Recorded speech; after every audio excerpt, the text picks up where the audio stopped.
Yeah. We play with that if you wanted to. Just an idea. What's Why don't what's we the just meaning of losing your voice? Why don't we just mime the show? Could do that. It's easy. Just mute and pretend you're talking. That is actually, I do have working knowledge on the show, The Voice. Yeah, and the I voice. I was on The Voice once. Really? I was a backup singer in a group that was there. Yeah, this is going back, I don't know, 10 years ago now. Wow. Can we find that on YouTube? Probably, yeah. If you tell us the person's name, we'll have to go look that I up. can't remember his name now. I can't find it after the show. Sorry, I'm not going to give it to you now. No, I know, but basically what happened was that just since we're talking about that, yeah, one of the guys, The Voice called the guy who was at that time the assistant choir director for the spiritual center I go to, and said, can you bring a bunch of people, like it's 40 people altogether, like 20 men, 20 women, and I had to be at the center for something else. I was doing some other stuff around the day, and they said, you want to jump in because apparently they were one guy short, and I didn't know the song, so they actually had me mime, which was ridiculous. It's so funny. But they had me go the one day for rehearsal and then come back the next day to actually shoot it. And so I ended up being with the bus and became very close with the choir members. It's kind of fun. And we basically got to do this whole moves and stuff behind him on stage. He was in the semis, I think. I don't remember now. He was a white guy. I think it was, I don't think some song was Lean on Me, I think. I know I've got to find it now. I don't remember now. Yeah, that'd be cool. We'll have to look it up. Yeah, you barely see me. I'm in the middle of the group, so you don't really see me much anyway, because they scanned the choir very quickly to get to the featured, soloist, and the judges, of course. Were you singing or were you watermelon it?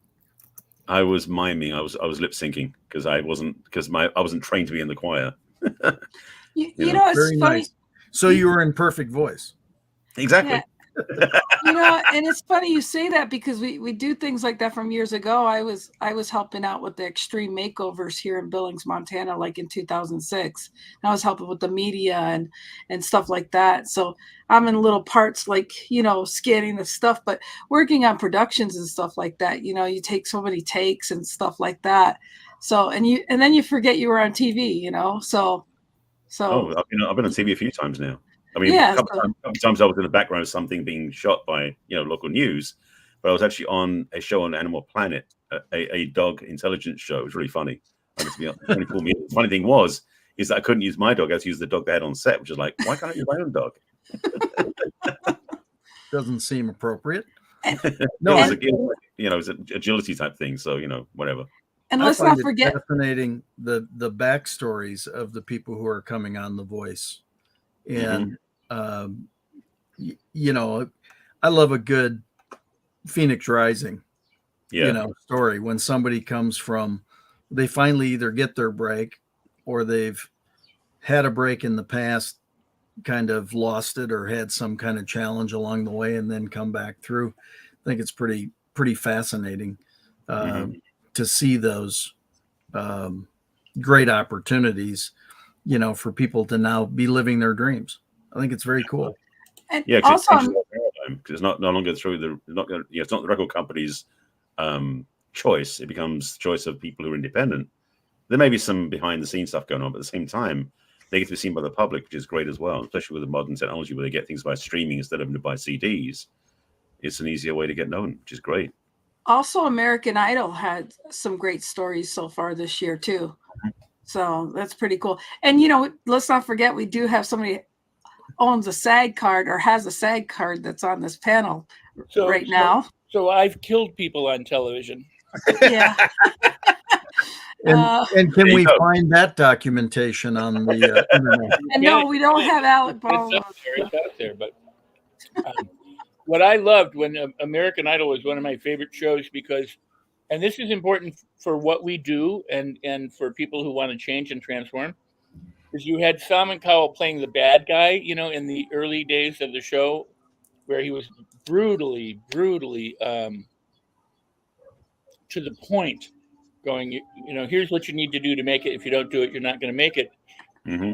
People go, well, I'm not going to pay any attention to that. I'm going to do it anyway. And to some extent, that's a good thing. I mean, this is the history of success is people who don't listen to prevailing experts and wisdom and, that kind of stuff and forge their own way. But at the same time, what he was giving people was extremely valuable. He wasn't blowing smoke up their butt. He was telling them exactly what in his experience, they needed you to succeed. When I was a young actor, 17, 18, 19 in Hollywood, I so desperately wanted someone like that. I just tell me what I'm doing wrong, tell me what I'm doing right. So when I did my podcast, Rex Sykes Movie Beat, and I still do it, but it's what to do, what you do right and what you do wrong, what to do and what not to do in order to have a career. And so I would sit just fascinated, with what he was going to say or what he said or what he liked or what he didn't like, because, he was really on target so much. And, it was a totally valuable experience to learn. Because of the controversy that they created, they got better ratings. I mean, if he was nice and said it, it wouldn't be as popular a show probably, and it would have fallen into ears. But when he was tough and doing the tough guy thing, it was really, good for the viewer to understand what it takes in order to succeed, and it was good for the participant in the same way to get feedback from somebody in the industry that could make or break their career and go, here, I'm paying attention to you. I mean, what a incredible opportunity. You talk about like Simon Cowell when he would be really harsh. Yeah, because that was the character he was playing at the time. I mean, absolutely. But nobody knew that when the show first started here. You just thought, oh, wow, this guy's a dick. Yeah. But he wasn't. He was actually being right spot on with so many things. Oh, yeah. Yeah. Oh, yeah. Well, I think that's the thing that people don't understand is it, that's a big part of, as a coach, sharing with people what they need to hear, not what they want to hear. Mm-hmm. And there's no way of improving. Feedback is the only way to modify, right? You go out, you do the very best you possibly can. And it's not until you get the feedback that you know how you can modify to make whatever kind of level of improvement there is. So I love that you said that. No, I totally agree with you. Barry? I think the hard thing now is so many people nowadays are so sensitive. Oh, don't say that. You can't say that. You're hurting my feelings. And it's crap, to be honest with you. I did have a brush with greatness this morning, though, at 10 o'clock. The wonderful Scott Schilling came to my team meeting that I do every Tuesday, and he blew the pants off of everybody. I was still getting comments, Scott, so greatly appreciated. I mean, what the impact you gave and just the takeaways, and it was like a squirrel. They're still commenting on Scott. My kids are even saying, what did he do? No, so it was awesome. No, but I think the feedback is really the tough part now, because you look at years ago, people don't retire from the same job for 30 years. They don't pay off their mortgage for 30 years. Rates are good. They don't do things for a long period of time. So the guy's a master at sneaking in mortgage every week. Oh, yeah, he's so good. Hey, John, would you just pay my mortgage? Why don't you take it over? No, I think all you should pay mine. Well, I'm putting up a GoFundMe. So He's got more plugins than a plugin does. I think what some of the issues are is, you have this younger person that could be a great employee, but if you offend them, okay, I'm leaving. I'm going somewhere else. They're gone. So you look at resumes now that you get for younger folks, and it's 9, 10 jobs. So it's a fine line. You got to walk that HR line. You have to praise them when they want to be praised, but God forbid, you gotta give them a write-up, and because you could lose them in a second. But again, there's always another one to take their place. But it's just a weird market. And what's sad is back in the day when we, Gen Xers, when we got picked on, what we did is we took that as fuel and fire, and we made ourselves better. We didn't sit there and complain, to be picked on. We just, sucked it up and we did better. We didn't sit there and pout. We just did something about it. You learned your lesson. You went back to work and it was the constructive criticism. You took it to do better. And and learn from it. So that's a great the idea of feedback is a marvelous thing. You can get feedback from your friends and your family, from strangers. Somebody can stop that, and they tell people, strangers can, give feedback to my kids, and scare them into doing something. But the swiftest feedback, the most important feedback that most people miss is life. It's you try something and it doesn't work out, you fall on your face. That's feedback. But some people buckle and complain and pray and scream and yell and whine and because instead of understanding, that's no different than someone yelling at you. Hardship is feedback. Hardship is telling you, hey, there's a different way to do it. And I'm a firm believer that even though we evolved through whatever, and we went through those gladiator days of, I'm the toughest guy on the block and I will take out any other gladiator, and people struggled, and then we went through factory stuff. I'm convinced that the whole point of life is to party, thrive, live, enjoy life, not struggle, not work, not pay taxes and die, but to enjoy it. But the most immediate form of feedback is what's going on around you. We think in terms of like people give feedback, but the universe gives us feedback. We give ourselves feedback, but most people don't pay attention to that. They just bitch about it. So yeah, I think it's a prime. That's a great point. The reality, and that was one of the things we talked about this morning with John's group, is nobody can reject you but you.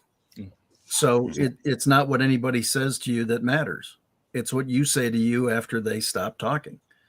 So I mean, do you take it as feedback? Do you take it as constructive? You take it as, is it possible? Could I get better if I listen to what's being said here? Or, oh my God, I can't believe they're picking on me. One person could say, oh my God, I can't believe they're picking on me. And the next person could say, gosh, thank you so much for supplying me the constructive criticism. And I think there is a difference in through the ages, through the generations, as to how that information has been disseminated. I mean, I think back to the days I had a football coach at one point would just about whip your ass for anything. And I mean, literally whip your ass. Mm-hmm. And of course that went away. You can't whip people anymore, and I'm never suggesting that it was good in the first place. But the point is that it was a way of learning through a period of time. I'm not endorsing it, not suggesting it was a great way. I'm just suggesting it was a way, and we learned to get through those things. So, I mean, the reality is I find it, I was watching a Reels yesterday, and this girl was in a grocery store, and she was probably 17, 18 years old, still in high school, has a job. And she picked up a packet of chicken that had 3 small chicken breasts in it. And she said, I have to work a whole hour and I can't even buy this. Wow. Right. But it was like the shock of it. Well, those things have changed throughout the years consistently. And you have to realize, yeah, possibly. So that's why we educate ourselves. That's why we learn to deliver more value. That's why, because when we deliver more value, we can have more resources to buy more chicken, serve more people, help more people. Thanks. Barry, were you going to say something before? Did I cut you off? It's passed by now. I'm just thinking what else I can talk about at the present. I would say one thing. I do agree with Rex, though, that being on the planet is not a drudgery curse. It's actually a chance to thrive and grow. However, we live on a planet that basically is generally leaning towards the negative in terms of feedback, in terms of inspiration, everything else. So it requires more effort on our parts to stay positive, to stay focused on where we want to go. And the thing is, in feedback, really it takes negative feedback to change. Yeah. Positive feedback generally is encouragement or keep doing the same thing. So if you want to change and you don't like what you're doing, you kind of want to look for the negative feedback, not critical feedback that's negative. You want to see critical feedback that's positive, like being constructive and helping you get where you want to go. Because when you give feedback to somebody else and they messed up, whatever it is, the default way we do things is like, you did wrong, you did this wrong, you're bad, and everything else. If we stop to think for a second, especially around kids, and say, you know what, I love what you're doing, and this will be better. So you build them up, and then you add to that, give them a direction to go in. That's really the best way we can learn, ideally. Yeah, very much so. I had mentioned to somebody today because we were talking about change and how people resist change. Mm-hmm. And I said, hey, talk about dollars. Yeah. I wish we were talking about dollars. But the point is I said the pain of the pain of not changing has to get greater than the pain of changing. Yeah. And it's unfortunate that it has to be that way sometimes. But that's why I respect what John does so much for this team on Tuesdays, that he brings people in to work, to provide encouragement, to provide knowledge, to provide insights in different things. But it's also interesting to observe how they learn, what they do. You know, the styles are so different today, you know, from that side. Absolutely. I mean, this I remember a statement from a long time ago was kind of the idea being is when you're sick and tired of being sick and tired, you'd be willing to change. Yeah. Because most people will put up with stuff for a long time before they realize they want to change, do something different. And that's the thing is to recognize for ourselves, it's kind of like how much we're going to put up with and stay the same, or how much we're going to say, you know what, I know I can do better than this, or I have different from this, or change from this, and then make that change. Well, I love this. I love what you said, because almost all of our innovation comes because of discomfort. Right. Because we leave our comfort zones in order to make things better. And some people make it worse for other people. And then those people have the opportunity to make it better in spite of the opposition that they're facing. To what you said a moment ago, Scott, or Barry, the idea being the world is whatever the world is. And people tend to complain and whine and blame and hate each other and hurt each other and all that kind of stuff. But that's our gift. That is our gift. Because if it weren't there, none of us would change. We'd just be lying on a beach somewhere, you know, and which isn't necessarily a bad thing unless, of course, it is. Can I get in on that study? Do you ever see the movie Wall-E? Lynn said the thing about the gen. Two things. I want to tell you two stories. Very brief. As a young actor, I knew an acting coach. He was my friend. I said, I want to be in your acting class. And he said, okay, I'll put you in the advanced class, because he'd known my work. And I said, no, I want to go to your beginner class. He goes, no, you go to the advanced. I said, no, I want you to go to the beginner class. I want you to rip me a new one. And boy, did he ever. I mean, he took me at my word. And it was brutal. In like, it was 1977, 78, 79, something like that. It was brutal. But in coming through it, you know, it was so much better. And I realized that, you know, the only way that you do get better is like steel is forged in, you know, in great heat, and diamonds are forged under pressure and all this kind of stuff. That those analogies, those metaphors, you know, are really accurate. Yeah. You know, we get honed. We you know, I guess I want to be careful how I say this, but the point is that every bad thing that's happened to me, whether it's an abuse or something horrible or whatever, to me is a stepping stone to greatness. It's not, you know, and so bad things happen to a lot of people, and some people, God bless them. I'm not trying to criticize them, but some people buckle from what's happened, and other people thrive as a result of what happened. They may not at first. They have to come to an understanding and a release and a let go, you know, and a transformational moment. But there are people who go back and go, you know, in 1979, this happened to me, and I've never been the same since. And other people go, if it hadn't been for that thing in 1979, I wouldn't be who I am today. So the ability to get feedback, no matter how hard or how uncomfortable it is, it's an incredible blessing. And yet most people they don't go, well, I'm really happy I'm being blessed right now with misery. But that it really is what we get to go through in order to find out who we really are. Because if we're not given that opportunity, we don't really ever find out who we really truly are. We just live with the conditioning that we were brought up with. Yeah, I mean, exactly. It's just like some people may have their fortunes of billions and millions because unfortunately they were in an accident. And because of that accident, they ended up with the millions and billions. They may not have a limb. They may have something happen to them. But now that they got the millions and billions, they can make a difference in life. And, you know, and they've told their stories and able to help other people so that things don't happen to other people. And, you know, so things become a blessing from mishaps and stuff. So, you know, I mean, even when you get bad customer service, I mean, companies, if you allow them, they do good from what's happened to you if you allow them to make it better. So, you know, it's a can be a blessing in disguise when something like that happens to you. But you choose the side, whether you want to look at the negative or the positive to that situation.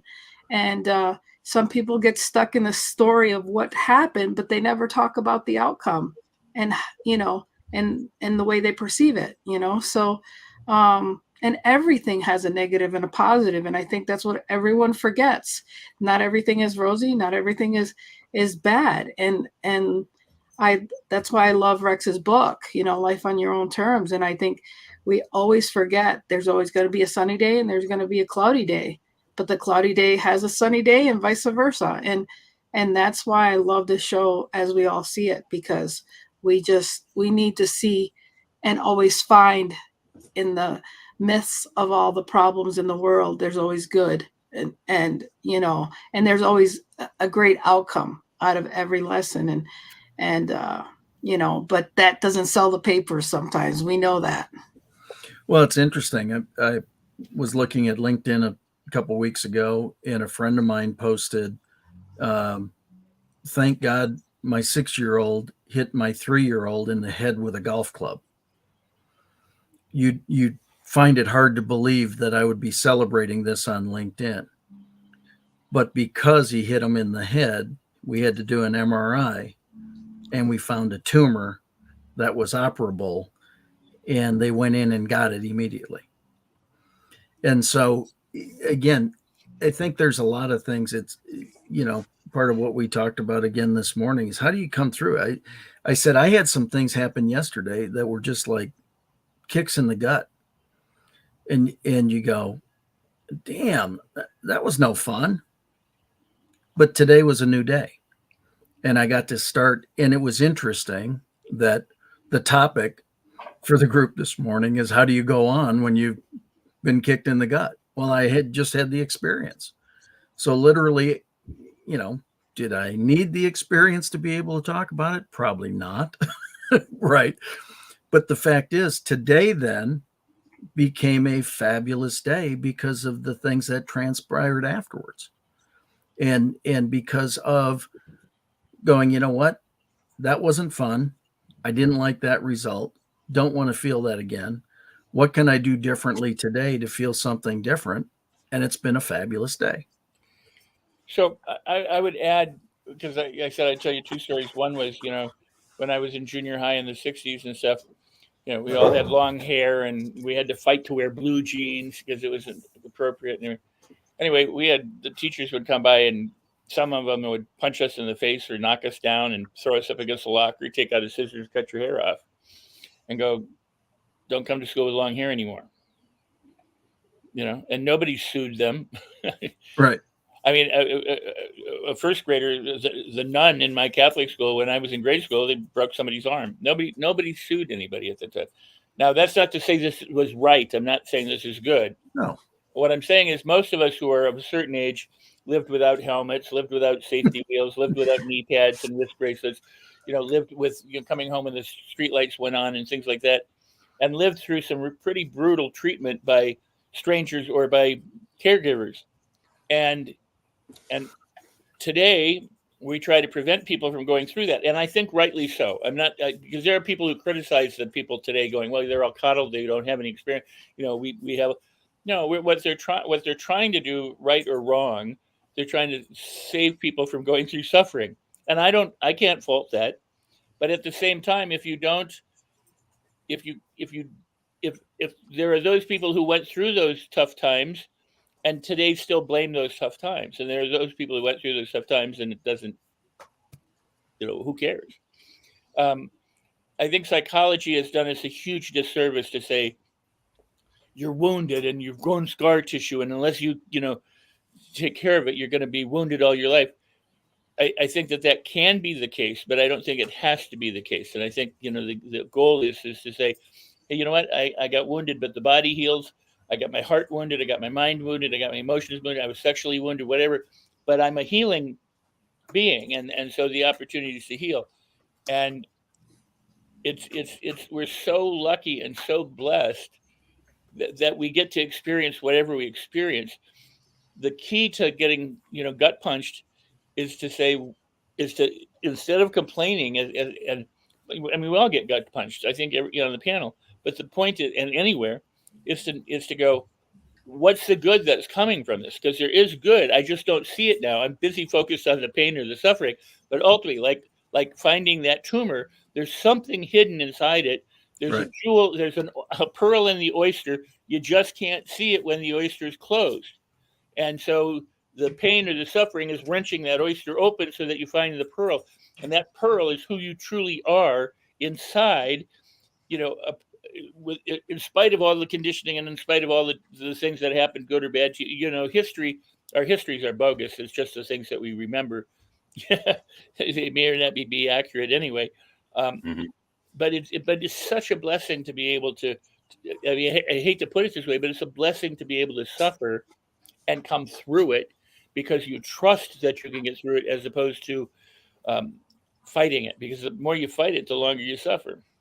Well, it's like focusing on the negative, you get stuck with it, because basically it's kind of like, what doesn't kill you makes you stronger type thing. The reality is that oftentimes things come along and we don't realize we're stronger than what it is in the first place.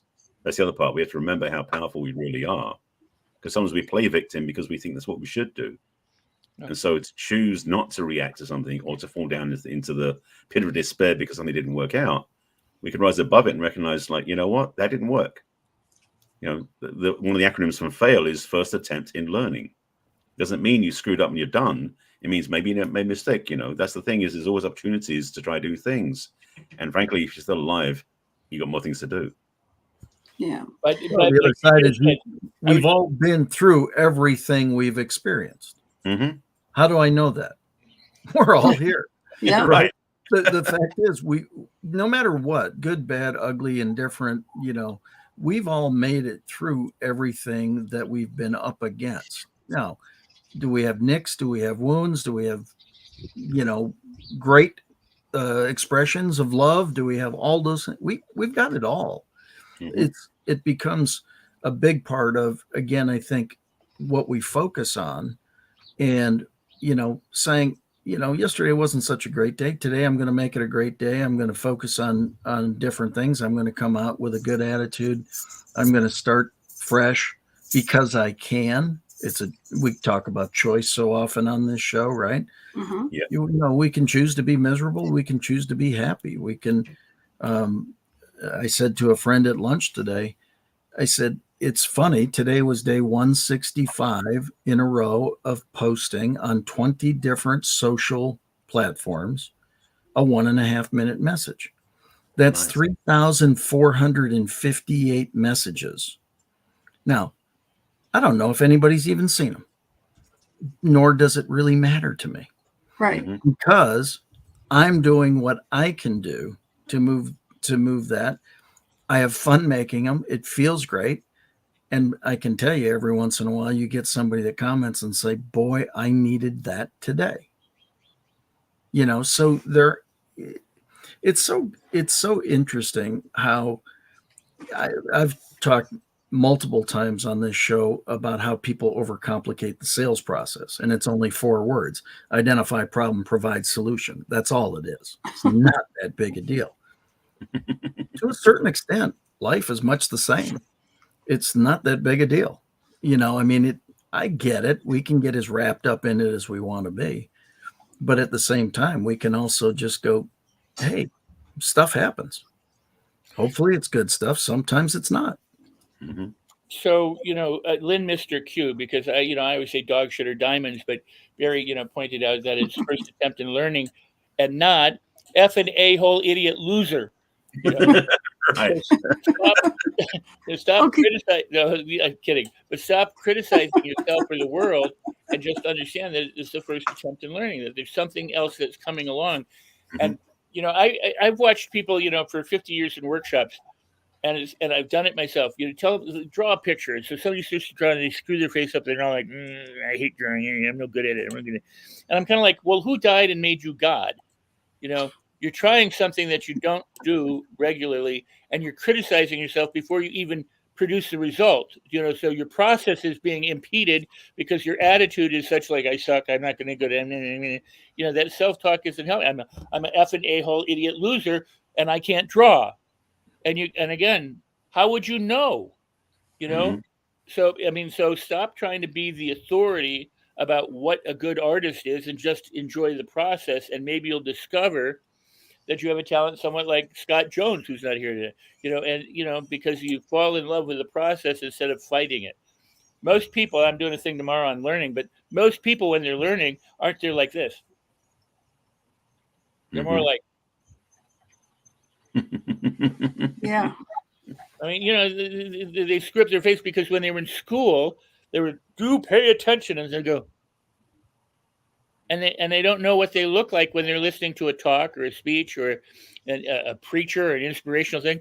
They don't monitor what's happening here because they're trying to pay attention the way they were taught.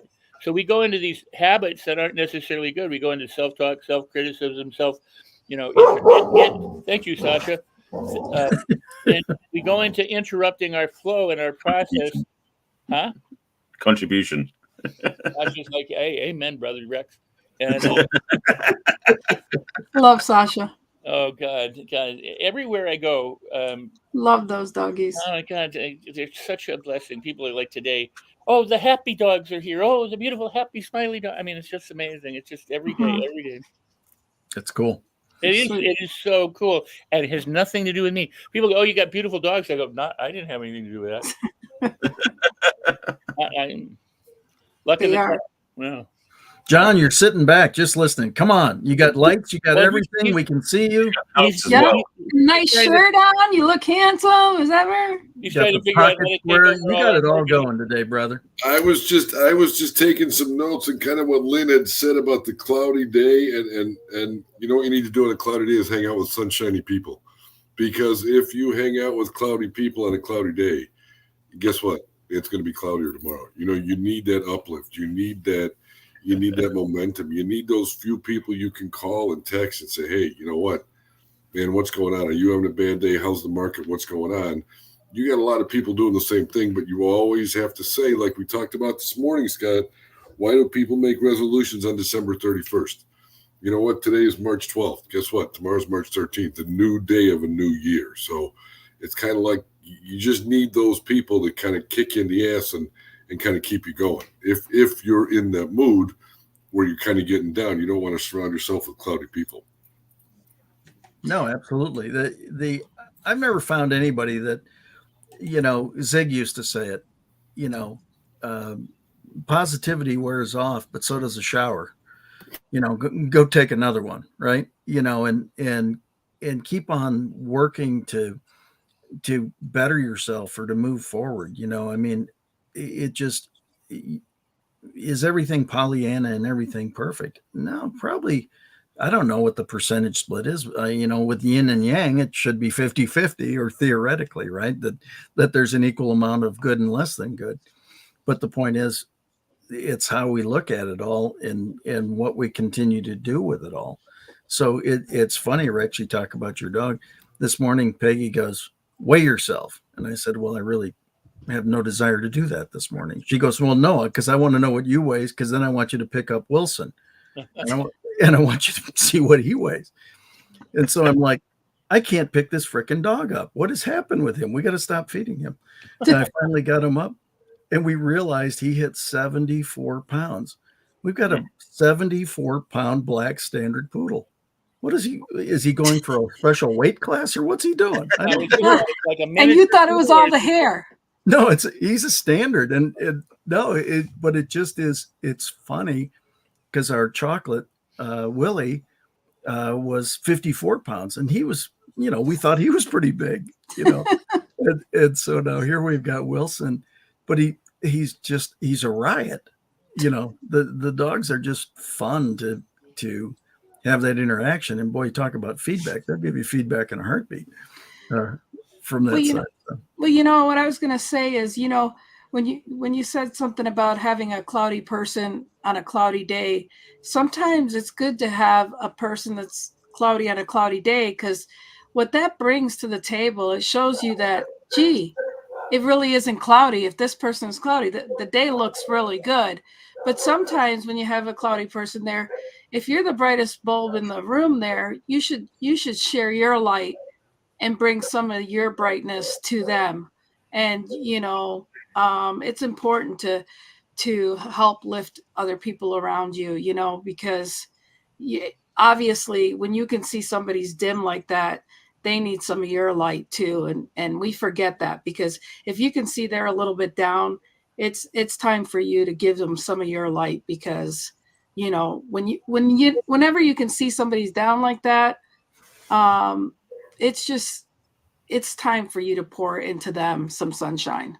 It's like, I find when somebody's down like that, I do everything I can in my tools to make sure that I can bring that frown and turn it upside down and make them happy and give them something to shine their light to. And I just find that an opportunity to just, do everything I can to just, make them shine and give some love, because we need more of that. It doesn't take that much, Lynn, because they're so used to being cloudy, they're hanging out with cloudy people. So you throw sunshine in there, and man, they're feeling like $1 million. Well, and that's the thing, you need to be the light that they haven't had around, and it's, you're probably exactly what they need, and it's your job to help them get out of that. So I just wanted to say that. One of the things that they talk about, like misery loves company, being a light, like you're saying, John, about being sunshiny people around cloudy places. Sometimes you're the only one doing that. But the thing is, and I was listening to somebody talk about this recently, about the fact that there is no such thing as darkness. It's the absence of light. Right. Yeah. So all we need to do is shine the light, because basically darkness does not smother light. Light eradicates darkness. So the reality is, it only takes one person with light to be able to dissipate a lot of darkness. So basically, hold true to that, because the value we bring, the gift we bring, is so much more powerful than those people sitting in their darkness. Yeah, intuitively, another Zig quote popped in. Can't help it. Zig just permeates me someday. But it's every time we walk into a room, we bring light to the room. The only question is when we walk in or when we walk out. Mm-hmm. Yeah. There you go. And you're right. There's either light or absence of light. There is not, darkness doesn't exist. So you can take, I was speaking at a college up in Iowa, and, it was just in like one of the darkest nights, no moon, no nothing, and walked out in the parking lot of this college. And there was one light in the middle of the parking lot. And it was amazing how much light there was in all that darkness. It was very demonstrative that any bit of light modifies that darkness. Yep. So that's a great point, Barry. I mean, I think that's really true. And I think we all have that opportunity. Are we the light that comes into the room, or are we the light when we leave the room? Does the room light up when we leave the room? Mm-hmm. Talk slower. I'm writing this down. Just a little slow. You'll just have to hit the replay a little bit. Yeah, what's the replay? Replay. Yeah, we all brighten a room every day. Yeah, absolutely.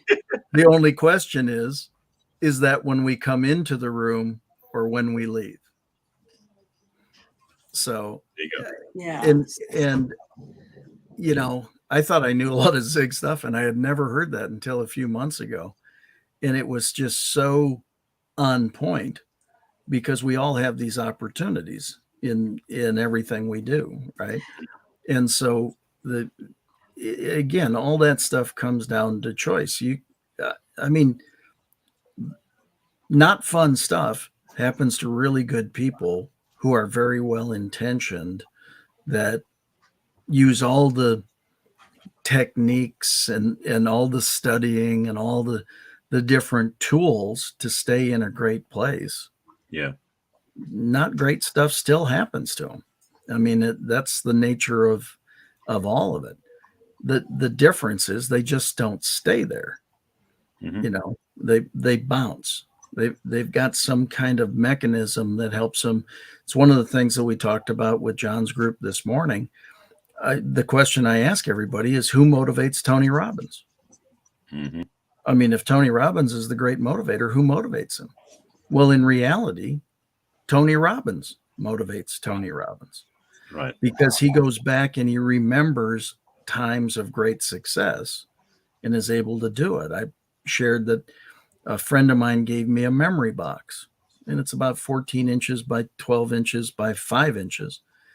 And in that memory box, if somebody sends me a thank you card or an attaboy or boy, you made a difference in my life, or a letter, that's where all those are stored. Because if there is a time where you get down, you can go and review those things and say, gosh, I made a difference in that one. Right. Mm-hmm. It's kind of like the starfish story where people are, there's somebody dancing on the beach, and you see them off and they're dancing and they're chucking something in, and somebody comes up and there's millions of starfish on the beach. And this person is dancing around, picks them up one at a time, throws it in the beach. And the person says, but there are millions of starfish here. You can't possibly make a difference.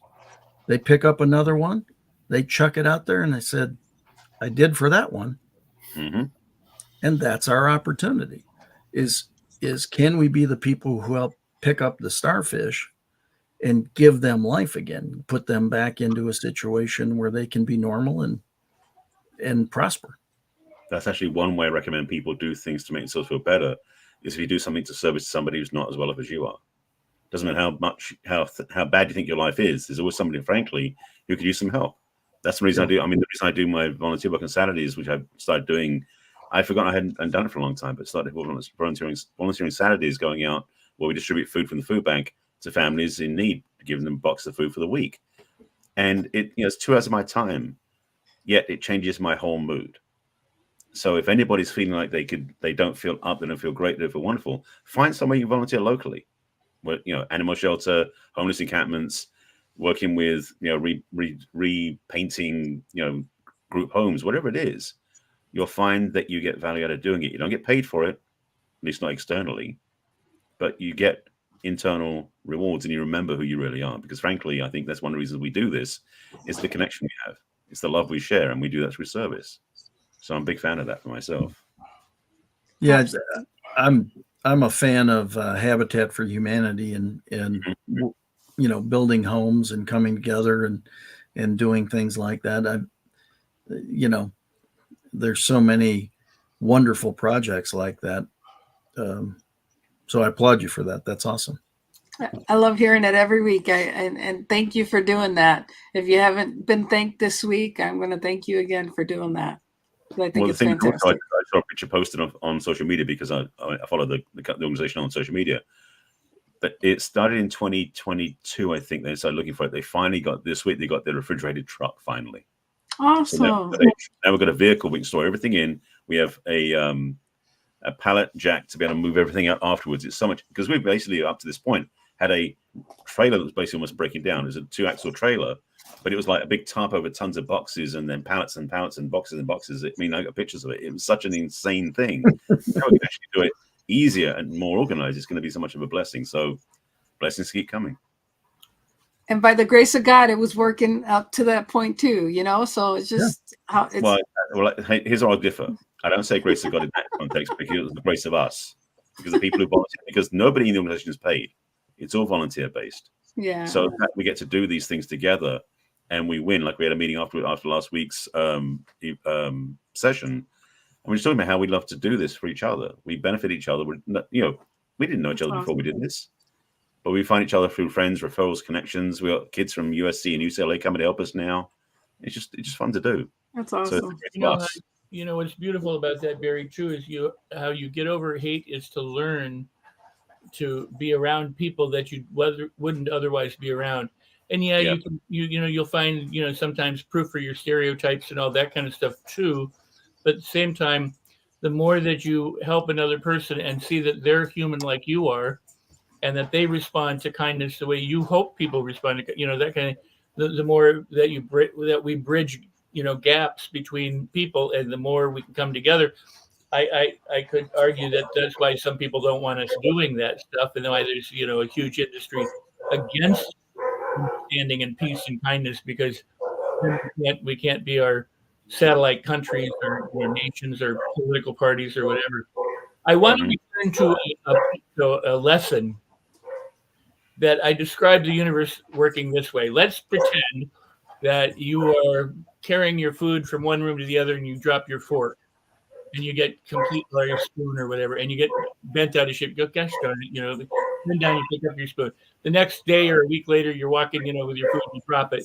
Go, gosh damn it, I can't, and then some people say, why does this always happen to me and everything else? And the reason why you keep doing that over and over again is to get rid of the response that you're having about how horrible this is. So it's going to keep happening until you go, oh, cool, it doesn't matter. You just pick up the spoon or the fork and go on with it. Then if it drops again, you're not hooked by it. So we get these repeated things in our life, not because some deity is it could be, but what I'm saying is that's not the point. We get them because we react in certain ways and we do things repeatedly, like some people eat in the den and then take their food into the kitchen. And so they have that opportunity to drop something where somebody else sits at the dining room table. But whatever it is, whatever you find yourself, you're driving, everyday traffic is a bitch and somebody's giving you the finger, they're going to keep giving you the finger until it doesn't bother you anymore. Right. Absolutely. I mean, that's the whole point of it, and then some you go, oh, okay. But until you are willing to, allow for a different response than the one that you routinely provide, you get the lesson over and over and over again. Like Groundhog's Day movie. Well, no, I was going to say that reminds me of something I remember in grad school. We talked about a thing called stackers. I think I mentioned on the podcast before, on the show before. But the imagery we had of that was these little tiny people up in the clouds with lightning bolts they throw down at us. And those lessons they throw down, like you said, is if we don't know a lesson, we throw in the lesson down for us to repeat it and keep doing repeat it until we get it. Then you start throwing them down, except once in a while they throw another one down just to check to see if we've learned the lesson or not. So the journey is we keep learning, and then opportunity, it's like, because what happens is, and I've talked this in my work about difference between reaction and response. When we learn that what's happening doesn't make a difference to us, ultimately, we just add investment of upset to it to make it feel like it's justified for being wrong, which is a whole bunch of stuff right there. We become detached. And the great gift of this work is that we start to elevate ourselves when we start taking things less personally. Because the other part is also like dropping the fork. We play victim like, somehow it was done to us. Right. We drop the fork, get over it, Well, I haven't worked this analogy out perfectly, so it may be a little rough, but imagine you're a poker player, and every time you get a decent hand, you bluff, and somebody, they don't buy it, and you keep losing your money. Well, it's going to happen again and again and again and again and again until you realize I'm the one who's bad at bluffing. Yeah. And then you can do something about it. But if you don't recognize your part in it, it'll just keep happening again and again and again and again, because it's coming off of you, your face, everything you do is exuding that you're incongruent in that moment. So the lessons will always come. We find what we need in order to transform, but we don't think that. We don't think, oh, I'm the one who's looking to transform. And so I'm going into these experiences, not realizing I'm going into these experiences maybe intentionally in order to transform. I think it's inadvertent, or that it's happening to me from the outside, or someone's cursing me, or these assholes that live across the alleyway, or it's God or whatever. But it's an opportunity to be different. Nice. I think very much so. It's one of the 5 questions that I share with people in any situation. What's the lesson? What's the gift? What did I do to create it? How would I modify it next time to make it better? How's it going to serve me the rest of my life? That third question is specifically designed to say, no matter what happens in your life, you are a participant in it. What did I do to create it? Good, bad, or indifferent. It's not a judgmental thing. But then the next question is, how would you modify that from that place going forward? Right. So again, it shows we tend to so often, like you say, feel things are done to us as opposed to for us or through us or whatever the case might be, right? But we should say, hey, yeah, I take responsibility for that action. I did some really good work, or I didn't do quite as good a work as I could have done.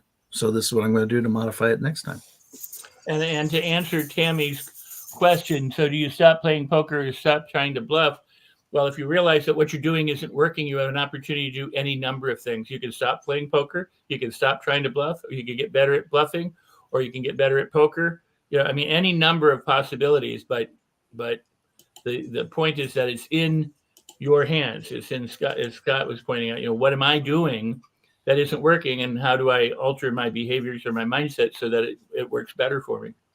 Or change patterns, it's about observing, right? Mm-hmm. I mean, Einstein's definition of insanity, continuing to do the same thing over and over again, expecting different results. And you know how many people repeat that and then keep doing the same thing over and over? Too many. A lot. Okay, we got 8 minutes to wrap it up, you guys. So that's and that wasn't meant as a snarky remark. No, but I'm going to say it again here in just a second. Go ahead. A couple things. We just actually finished up that call today with that realtor, that Ryan Serhan guy. We had a 5 o'clock call with him, and he said this year is not 2024. This year is 2020 more. And if you wake up every day and go, it's 2020 more, and it was followed up by one of the young ladies on his staff saying, you're the director of your business. The grass is green where you grow it. So pretty much don't wait for other people to plant your grass, man. You're going to do it, and you're going to water it, and you're going to do 2020 more, and you're going to have amazing people like you. And again, Scott, I can't thank you enough for jumping on this morning, starting the day with you guys, and then ending the day with you guys. I'm done for the day. I might fall asleep before Rex stops talking, just so you know, in case I nod off. I think I go on and on and on and on, but Thank you, John. I just want to say thanks for the opportunity, and then we'll continue around. But I had a blast. Great group, and love having the opportunity to share what I've experienced through a few years of being around it all. So, Barry, what do you got to wrap us up? Boy. And I'll be right back. Fine. For me, this is my folks. Where she's going.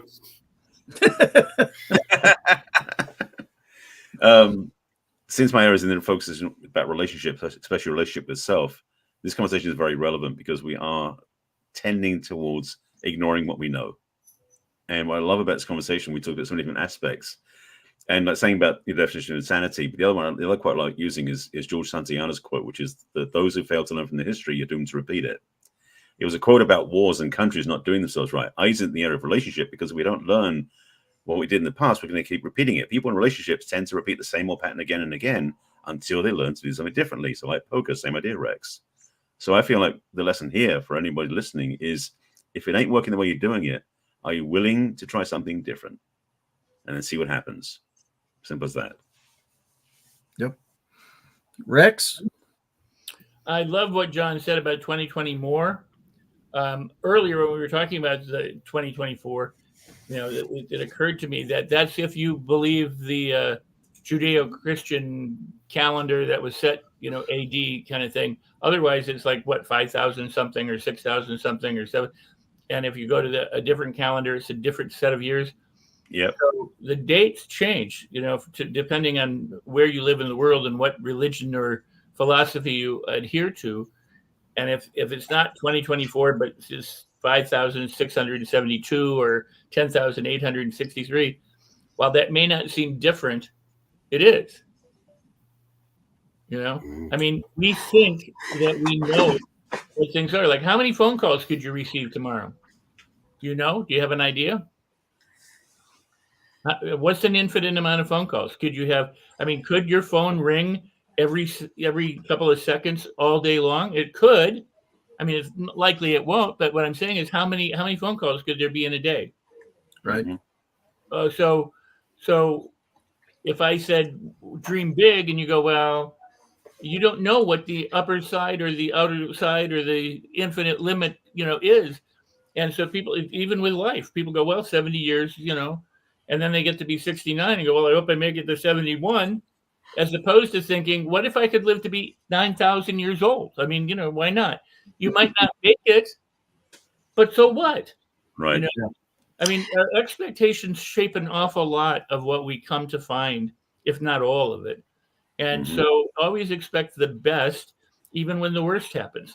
Find the good in the dark, or find the light in the dark and the good in the bad, the silver lining in the cloud, and just look and realize. Pony in the stable too. In what? Pony in the stable. Pony in the stable, exactly. That's or the poop in the grass, that you have to pick up. But the point is, it's always a matter of yet.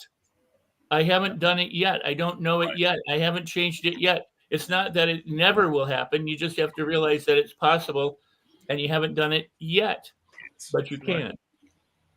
Yeah, very much so. I mean, we all have so many infinite opportunities, and no matter how much we've achieved or accomplished throughout our careers or life or anything like that, there's still more.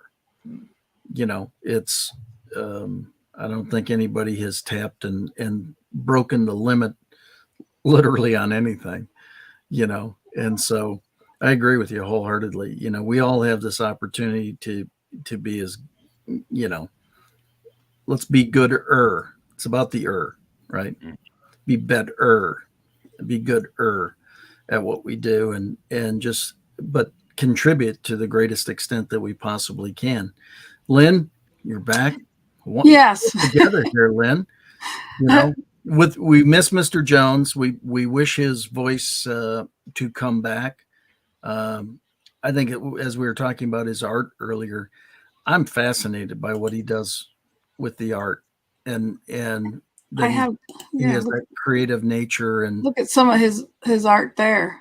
It's amazing. He's just got a different take on things, and it's cool. Very talented. Very talented. Very cool. So we wish him well and wish him back. And Lynn, take us away before the bewitching hour so we can play this replay. Yeah, you guys did a great job as always. It's always great to have you guys here. And don't forget to go check out some of these guys' books that are on Amazon. Barry Selby, look him up, and Rex, look him up, and Scott Schilling. And I've got their book stuff here because I just love the titles of these books. That Sucks, What Now? And then Rex's, and then Barry's. And Barry, I got to get a copy of your new cover. The new one. The new cover. So, yes. And really appreciate you guys here. And like you said, and what Rex was saying here, some people, the simple thing, there's some people, they work so hard and they wait till be retired. And then next thing, they pass after they retire, or some people want to live up to their 90 and then they die a few days after 90. It's whatever you achieve, or, if you set that goal and you don't even see past your goal, you always think that's the end of the line. There never is an end of the line is the answer. It's an infinity thing. It's whatever the limiting belief you have. You got to go past your limiting belief. And Rex, I'm so blessed to call him a friend, a mentor. His book just really sums it all up. I talked to many people lately, and I just shake my head and said, if they just read Rex's book, our conversations would be at a better level of conversation, because we're perfect the way we are. But if we realize, if we tweak the little things that we say, our lives would be so much better and glorious, because we realize that our words do have power, and it makes a difference what you say to yourself and then to others. Anyways, we got to go. Love you guys. Bye. Thanks. Keeping me safe inside.